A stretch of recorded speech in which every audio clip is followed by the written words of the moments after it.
I'm making a zesty quinoa salad. It's the perfect side dish to make when you're looking for that something different. Come here, let me show you how easy it is.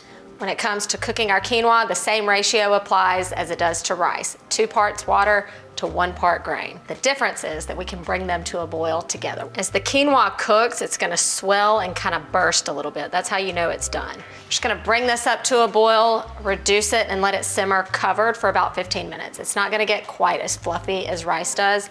There will still be a little bit of moisture left in there, but that's what you want. We love ordering quinoa at all those little trendy salad places. It's a great base for one of those healthy Buddha bowls too, but it gets really pricey, so it's way cheaper to make it home.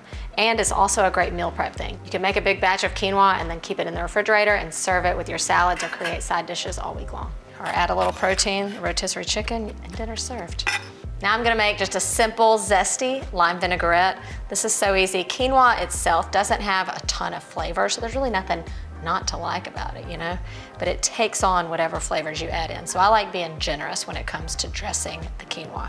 Little pinch of salt, crushed red pepper for a little kick, and then 2 teaspoons of ground cumin. This is gonna give it a little smoky flavor. And that's it. I'm just gonna whisk that up with a little extra virgin olive oil.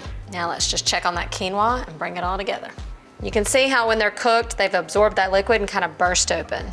Then you're just gonna lay it out onto a little sheet tray to kind of fluff up and cool off before we mix it into our salad. Once it's all cooled, we're gonna toss everything together into just a large bowl.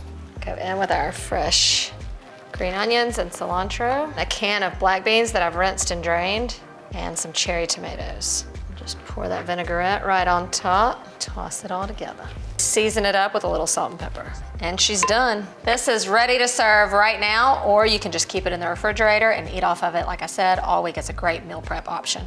This is also a perfect vegetarian side dish or main dish because you've got all your nutrients right in. I mean, I already told you it was good, but it deserves another taste test. It really is good. Next time you're wanting to whip out a rice dish, try the quinoa instead. See, people, I read your comments.